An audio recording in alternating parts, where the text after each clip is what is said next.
Eu convido você a abrir a palavra do Senhor na carta aos Hebreus.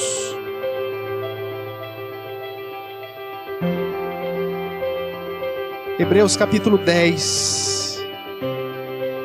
Nós estamos estudando a carta aos Hebreus já há um tempo, desde o começo do ano. Estamos aqui no capítulo 10, fazendo uma sequência um pouco mais pausada, nessa parte já mais prática do texto, que apresenta Jesus como o sumo e supremo sacerdote da ordem de Melquisedeque, e, portanto, aquele que tem a supremacia de todas as coisas, como a principal fonte da nossa perseverança. Por servirmos a Jesus, e Ele sendo quem Ele é, somos exortados em toda parte da carta aos Hebreus a perseverarmos até o fim, a mantermos o nosso padrão de fidelidade ao Senhor. E aqui, de um modo especial, no capítulo 10, do verso 19 até o final do capítulo, nós vamos encontrar aí algumas exortações. E dentro dessas exortações, nós vemos alguns benefícios atrelados a elas. São exortações que, na verdade, apontam para benefícios que temos em Cristo Jesus, o nosso sacerdote. Por isso, vamos relembrar agora a leitura do verso 19, caminhando aí até o verso 31. Diz assim, acompanhe a leitura que farei, Hebreus 10, 19 em diante. Tendo, pois, irmãos, intrepidez para entrar no Santo dos Santos pelo sangue de Jesus, pelo novo e vivo caminho que Ele nos consagrou pelo véu, isto é, pela sua carne, e tendo grande sacerdote sobre a casa de Deus, aproximemo-nos com sincero coração, em plena certeza de fé, tendo o coração purificado de má consciência e lavado o corpo com água pura. Guardemos firme a confissão da esperança, sem vacilar, pois quem fez a promessa é fiel. Consideremo-nos também uns aos outros, para nos estimularmos ao amor e às boas obras. Não deixemos de congregar-nos, como é costume de alguns, antes façamos admoestações, e tanto mais quando vedes que o dia se aproxima. Porque, se vivermos deliberadamente em pecado, depois de termos recebido o pleno conhecimento da verdade, já não resta sacrifício pelos pecados. Pelo contrário, certa expectação horrível de juízo e fogo vingador prestes a consumir os adversários. Sem misericórdia morre, pelo depoimento de 2 ou 3 testemunhas, quem tiver rejeitado a lei de Moisés. De quanto mais severo castigo, julgais vós, será considerado digno aquele que calcou aos pés o Filho de Deus e profanou o sangue da aliança com o qual foi santificado e ultrajou o Espírito da graça? Ora, nós conhecemos aquele que disse, a mim pertence a vingança, eu retribuirei. E outra vez, o Senhor julgará o seu povo. Horrível coisa é cair nas mãos do Deus vivo. Oremos. Ó Pai, tenha misericórdia de nós, Senhor, pois carecemos de Ti. E nesse momento que lemos a Tua palavra, Deus, com o objetivo de estudá-la, clamamos para que, na Tua graça, na Tua bondade, Tua misericórdia, iluminados pelo Teu Santo Espírito, possamos ser edificados por Ele mesmo. E que o Senhor, na Tua bondade, me use, apesar de mim mesmo, para o meu próprio bem, para o bem dos meus irmãos, das minhas irmãs, e para a glória eterna do Teu santo nome. Fale conosco, Pai, é o que clamamos em Cristo Jesus. Amém. Irmãos, nós temos já caminhado então aqui em Hebreus e nós, resumidamente, vimos que Jesus Cristo é o nosso grande sumo sacerdote, segundo a ordem eterna do sacerdócio de Melquisedeque. E que então, como sacerdote, sacrifício, e por esse sacrifício em nosso lugar, ou seja, vicário, esse sacrifício único e perfeito, definitivamente Jesus nos justificou, nos reconciliou com o Pai, com Deus o Pai. Isso é dito de um modo mais específico até o capítulo 9 aqui de Hebreus. Nós vimos também que pelo sangue de Cristo nós temos acesso ao Santo do Santo Celestial. E, portanto, lavados e remidos, nós somos constituídos reinos e sacerdotes, ou sacerdócio real. Fomos constituídos, portanto, para com intrepidez, podemos entrar na presença de Deus, como nós vimos aqui em Hebreus 10, em especial do verso 19 a 21. Podemos nos aproximar, temos esse livre acesso ao Pai. Irmãos, a obra de Cristo, portanto, é que nos possibilita ter comunhão com Deus, andarmos com Deus e desfrutarmos dos benefícios dessa comunhão. Quando nós desprezamos a Cristo, nós desprezamos todos os feitos dele e todos os benefícios ou bênçãos espirituais que, porventura, seríamos alvo. Quando nós olhamos, então, aqui na sequência, nós vemos que o autor aos Hebreus, como uma consequência natural da superioridade de Cristo e da sua obra, nos fala sobre os 7 benefícios da obra de Cristo para os justificados.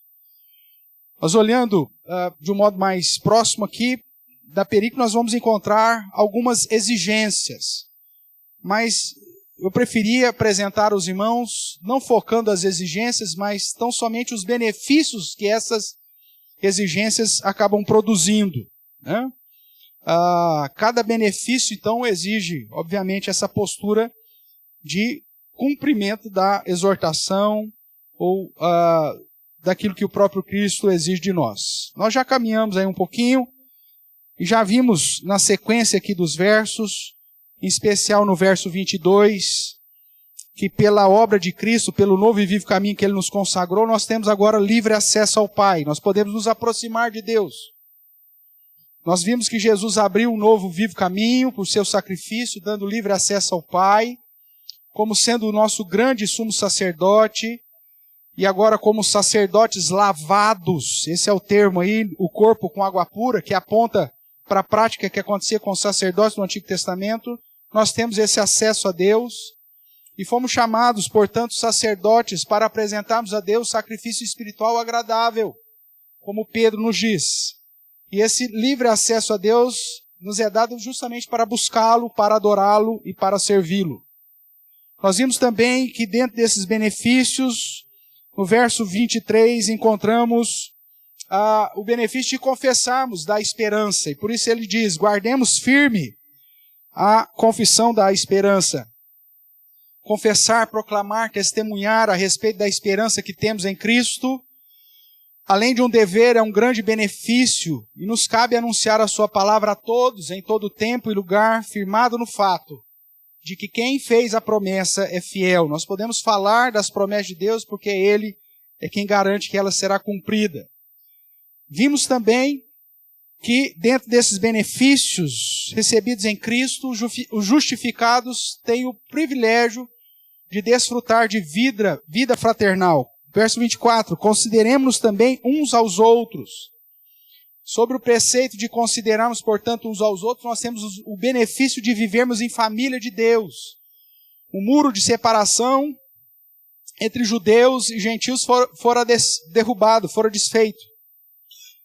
E hoje nós somos parte do Israel de Deus e sujeito às mesmas promessas dadas a Abraão. Como família de Deus, nós devemos aqui estimular, e isso aponta para um modo ardente, uns aos outros, para que vivamos como família da fé, em amor, ou seja, caridade, e na prática das boas obras. Já estudamos isso. Vimos também, a partir do início do verso 25, que outro benefício, além da vida fraternal, é a vida congregacional.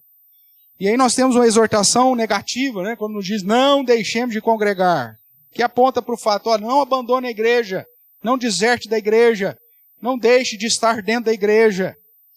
Nós somos adotados e constituídos em um só corpo, a família de Deus, para desfrutarmos dessa vida congregacional. Nós somos chamados a lutar pela igreja, pela sã doutrina, pelas marcas da verdadeira igreja e atuar de modo a preservá-la limpa, com a disciplina. Nós vemos que o próprio Cristo promete andar no meio dos candeeiros, e é Ele quem segura na sua mão direita seus ministros, as 7 estrelas. A vida na igreja é justamente aquilo que Deus espera de nós. E vimos na semana passada, no final do verso 25, que outro benefício que temos pela obra de Cristo e aplicada sobre os justificados é o pastoreio mútuo. Quando no final do verso 25 ele nos chama a atenção para que façamos admoestações, tanto mais quando vedes que o dia se aproxima. Fazer admoestações aqui significa chamar para dentro e chamar para perto, com vista a exortar as pessoas a andarem retamente, segundo o Evangelho. Aponta tanto para o evangelismo, chamando para dentro, mas também para o discipulado e o aconselhamento, chamando para perto.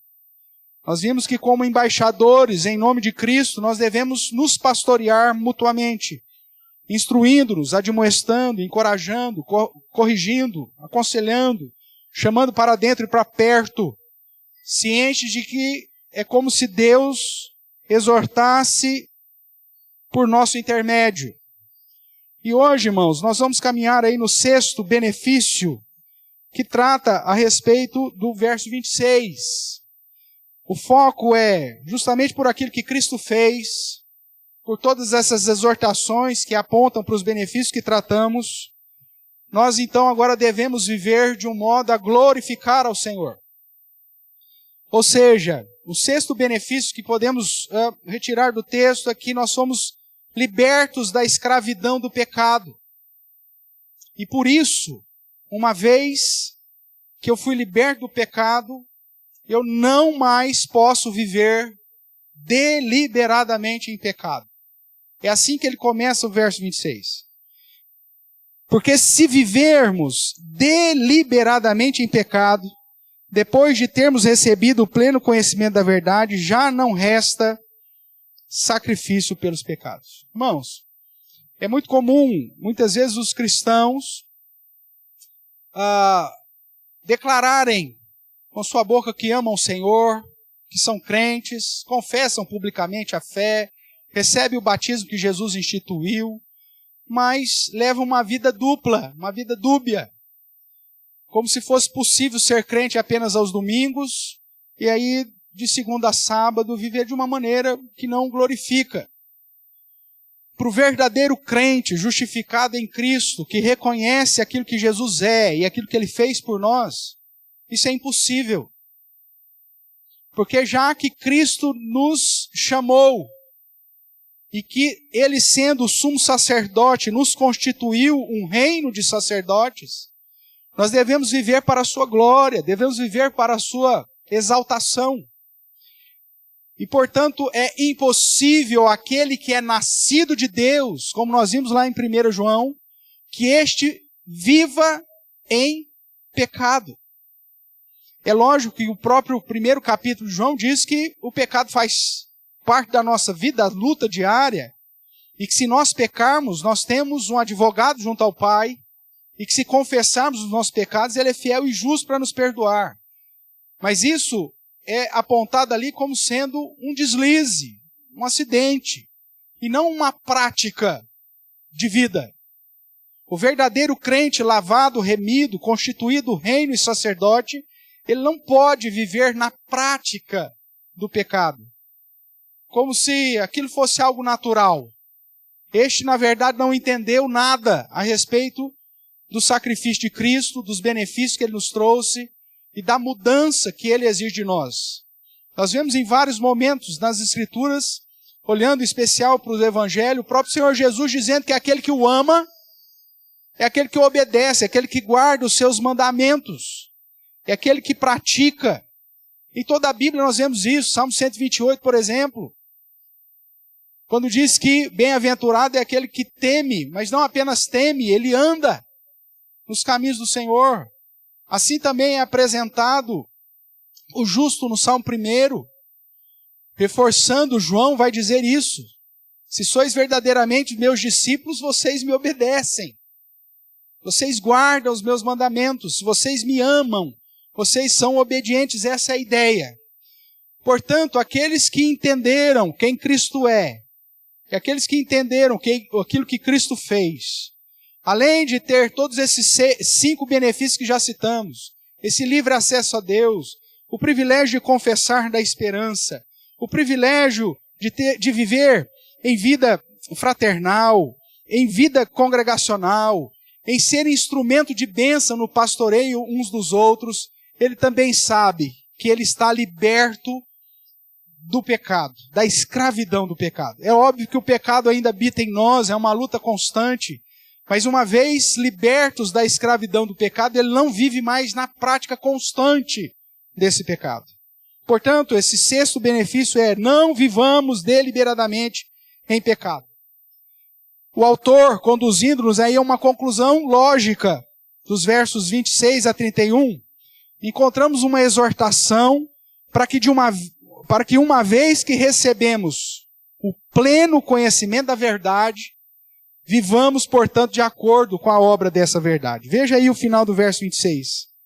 Depois de termos recebido o pleno conhecimento da verdade, voltando para o início, então não vamos viver deliberadamente em pecado. A partir do momento que temos conhecimento, que o Evangelho faz sentido, que ao ouvir do Evangelho da nossa salvação, e ao ouvirmos desse Evangelho termos crido, e chegamos então ao conhecimento que somente em Cristo temos acesso ao Pai, e que pelo seu sangue Ele nos consagrou pelo véu, que é a sua carne, nós então devemos agora não mais vivermos na escravidão do pecado, mas muito pelo contrário, como vimos em João, andarmos como ele andou.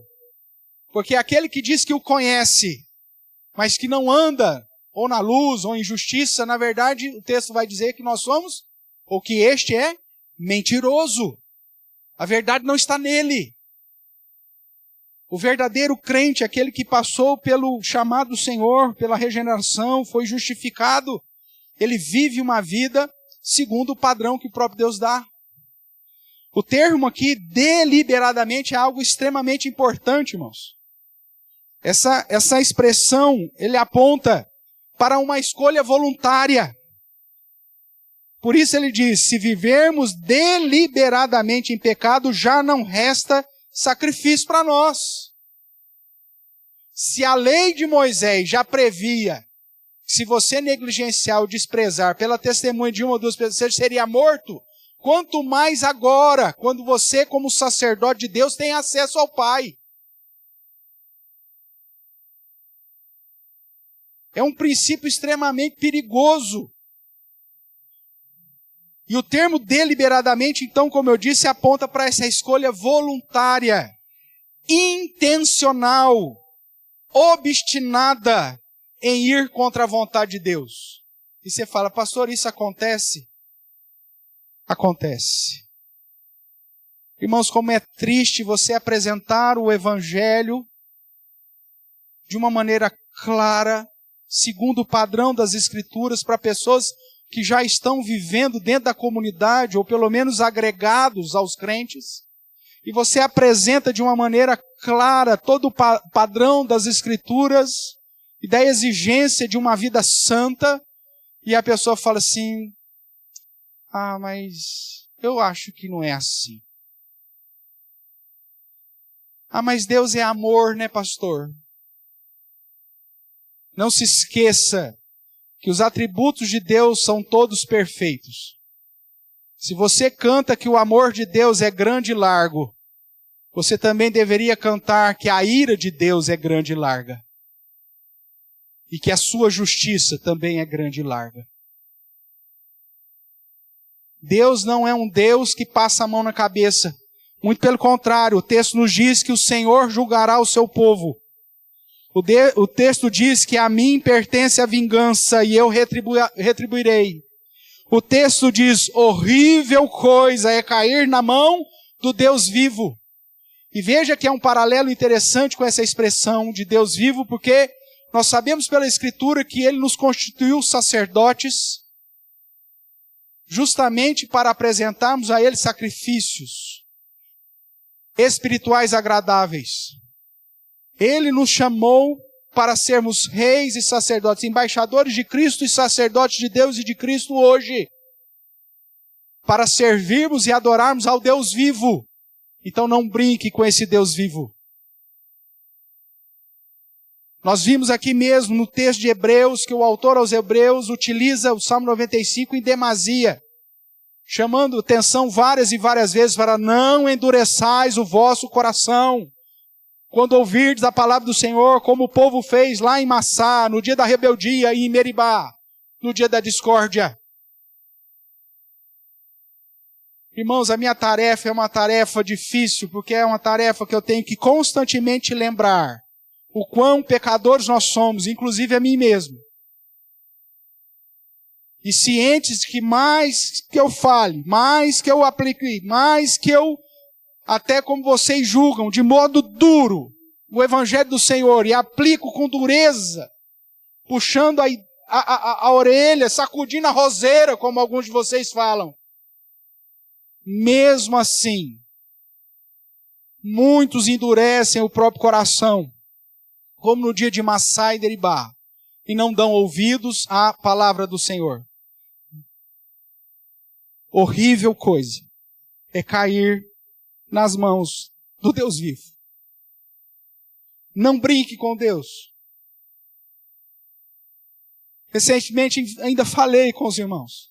Irmãos, eu não sou capaz de conhecer o seu coração. Você pode me ludibriar, me enganar. A sua pseudo-piedade, a sua cara lavada de miserável, me engana. Mas não a Deus.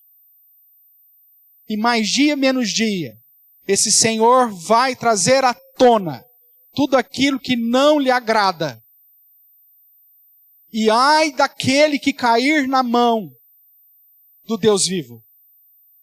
Ai daquele que deliberadamente, voluntariamente, intencionalmente, obstinadamente, ir contra a vontade de Deus.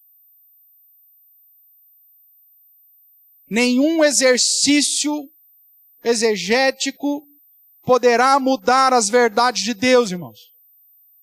Nenhuma prática de liberalismo teológico realmente te livrará da mão daquele que é justo juiz. Talvez o seu pastor coach ou qualquer guru que você siga aí pela internet, talvez te dê argumentos para continuar mantendo uma vida de pecado. Mas tanto esse infeliz que está te influenciando para esse caminho, quanto você, ambos cairão nas mãos do Deus vivo, que retribuirá com justiça, com ira e com equidade, porque assim Ele é, o fato de você negligenciar a sua palavra. Irmãos, o texto é muito mais sério, porque ele vai nos dizer assim. Ele vai usar o exemplo do Antigo Testamento quando ele diz no verso 28. Sem misericórdia morre pelo depoimento de 2 ou 3 testemunhas quem tiver rejeitado a lei de Moisés. A ideia é que, se lá no Antigo Testamento era uma lei que ainda apontava para Cristo, sem misericórdia morria aquele que rejeitou a lei de Moisés, quanto mais agora. Porque você não está rejeitando a lei. Você está rejeitando o Senhor da lei. O Cristo, que é o sumo sacerdote, e que pelo seu sangue, pelo novo e vivo caminho, que Ele nos consagrou pelo véu, e sendo o nosso grande sacerdote, nos apresenta a Deus.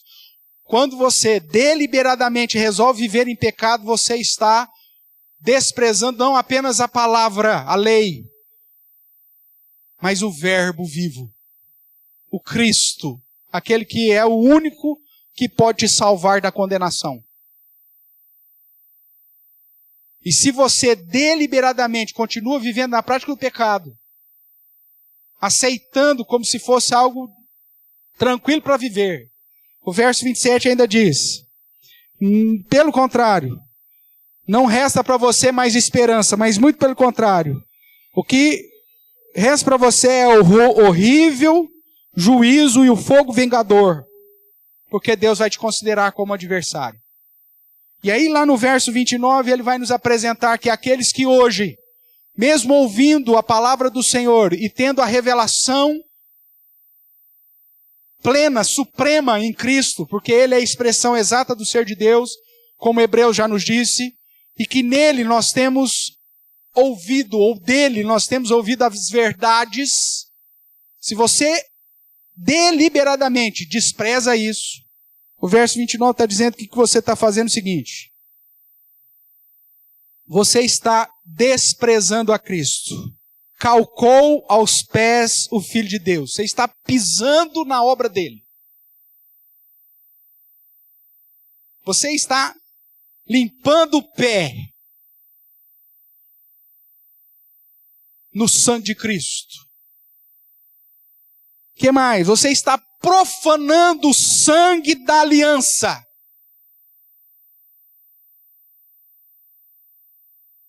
Você está ultrajando o Espírito da graça. O que resta desse, ou para esse? O mais severo castigo. Cair na mão ou nas mãos do Deus vivo. Irmãos, como é triste você confrontar, admoestar, com todo amor e bondade que a palavra de Deus exige, e a pessoa olhar para você e dizer assim: eu vou continuar no pecado.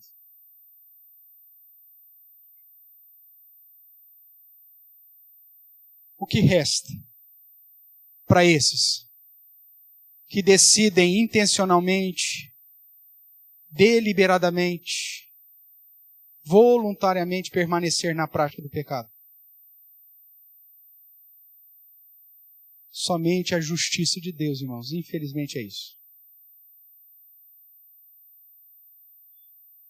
Por isso o benefício que temos em Cristo é que em Cristo nós somos libertos da escravidão do pecado. Nós podemos sim, deliberadamente, voluntariamente, intencionalmente dizer não à prática pecaminosa.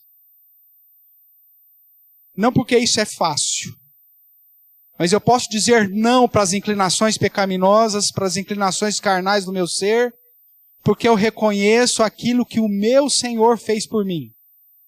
E eu não vou desprezar o que Cristo, o sofrimento que Ele fez por mim, para satisfazer a minha carne em desejos puramente terrenos e passageiros. O verdadeiro justificado deveria entender que é um benefício dizer não ao pecado, justamente porque ele reconhece aquilo que Cristo fez e todo o sofrimento que Ele passou por você. Se o amor a Jesus não for suficiente para você dizer não para a sua própria inclinação pecaminosa, irmãos, é melhor que você vá para o inferno mesmo. Porque senão você vai envergonhar o nome daquele que morreu por você. E Deus não vai deixar isso impune. Se o amor a Cristo não é tão grande e verdadeiro no seu coração, ao ponto de dizer não para a sua carne, você não entendeu. Se o amor a Jesus não é grande o suficiente para que em amor ao débil na fé você deixe de beber, você deixe dos seus vícios, você deixe as suas inclinações profanas de lado. Se o amor a Jesus não for suficiente para te conduzir a dizer não para os desejos mais terríveis do seu coração, você não entendeu. Tem muito crente que tem brincado com Deus. Alguns desses infelizes miseráveis pedem perdão antes de pecar. Isso é uma vergonha. Ai, senhor, o senhor me conhece, não vou dar conta. O senhor já me perdoou, mas eu vou fazer. Isso é calcar os pés de Jesus. Isto é proclamar ou profanar o sangue da aliança. Isso é ultrajar, o Espírito da graça. Ou você vive como um verdadeiro discípulo de Cristo, meu irmão, ou cai fora. Porque como Jesus disse, mais peso haverá para Corazim, Betsaida, no juízo final, do que acontecerá sobre Sodoma e Gomorra, porque eles viram a Cristo, ouviram dos seus ensinos. Agora o que eu digo, o que será daquele, da nossa geração, que tem a revelação completa, que teve acesso pleno ao conhecimento da verdade, se esse desprezar as obras de Cristo e os seus feitos, o que vai sobrar para ele?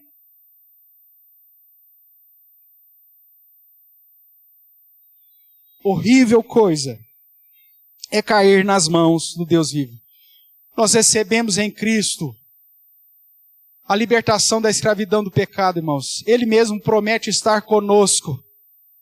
A palavra do Senhor diz que nós não seremos tentados além das nossas forças, mas o próprio Deus nos dará o escape. A palavra do Senhor diz que Jesus foi tentado em todas as coisas e não pecou. Hebreus diz isso 2 vezes. Reforçando o fato de que ele será socorro bem presente para todos aqueles que o buscam. Então, lute contra o seu próprio pecado. Todo aquele que é nascido de Deus não vive na prática do pecado, nós lemos na nossa liturgia. Pois o que permanece nele é a divina semente. Quem tomou o conhecimento da verdade, da lei, e mesmo assim vive em pecado, é considerado apóstata, pois está rejeitando a lei, conforme nós vimos no verso 25, desprezando e pisando sobre a obra de Cristo,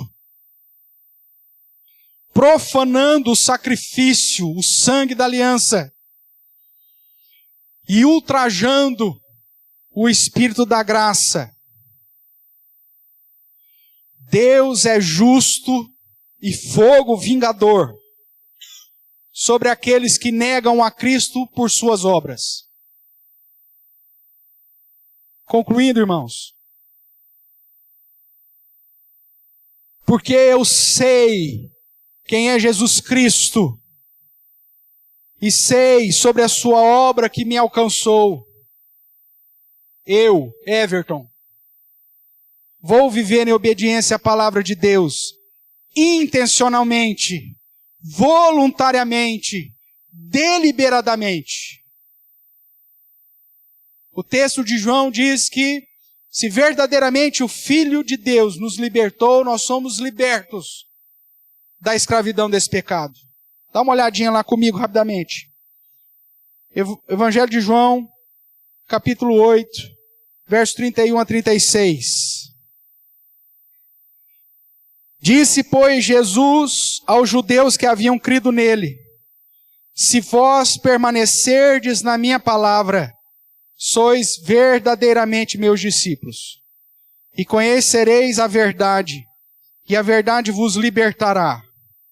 Responderam-lhe: somos descendência de Abraão e jamais fomos escravos de alguém. Como dizes tu, sereis livres? Replicou-lhe Jesus: em verdade vos digo, todo o que comete o quê? Pecado. É escravo de quem? É escravo do pecado. O escravo não fica para sempre na casa, o filho sim, para sempre. Se, pois, o filho vos libertar, e aí o foco é libertar do pecado, verdadeiramente sereis livres. Eu sou liberto da escravidão do pecado e vou lutar contra ele. Eu vou fugir da impureza e buscar a santidade. Eu vou andar com Cristo como Ele quer que eu ande. Eu vou viver de modo digno da minha vocação. Eu ser modelo para os demais. Eu vou ser achado fiel, atuante e obediente para a glória de Deus. Eu. E você?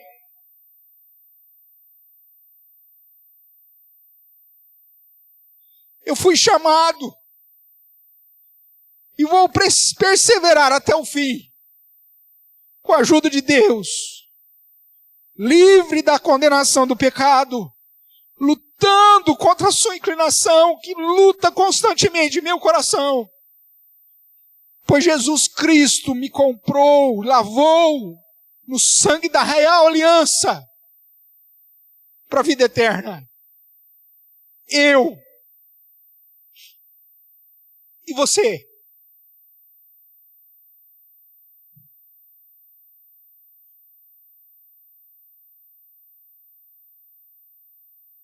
Horrível coisa é cair nas mãos do Deus vivo. Porque se vivemos deliberadamente em pecado, já não resta sacrifício por eles mais. Pois você será considerado como aquele que calcou os pés do Filho de Deus, como aquele que profanou o sangue da aliança, que ultrajou o Espírito da graça.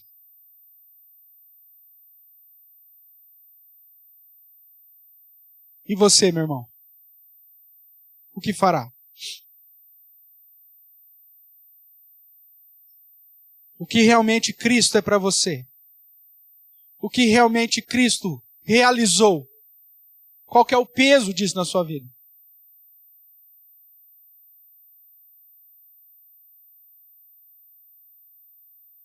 Se o seu amor a Jesus não te conduzir a fazer morrer a sua natureza carnal, irmãos, a despir do velho homem, a revestir do novo homem, não adianta nada.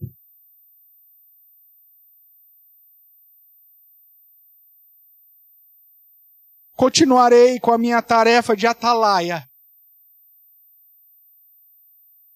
para chamar a minha própria atenção para os perigos deste mundo, porque sei que sem Cristo nada posso fazer. Mas mesmo que você escolha deliberadamente viver em pecado, não me resta outra coisa senão continuar como atalaia, gritando, indicando, chamando a sua atenção, cuidado, pois horrível coisa é cair nas mãos do Deus vivo. Saiba que em Cristo você foi liberto, e se você está nele, obedecendo a sua palavra, verdadeiramente você é livre, livre da escravidão do pecado, e por isso você pode dizer não,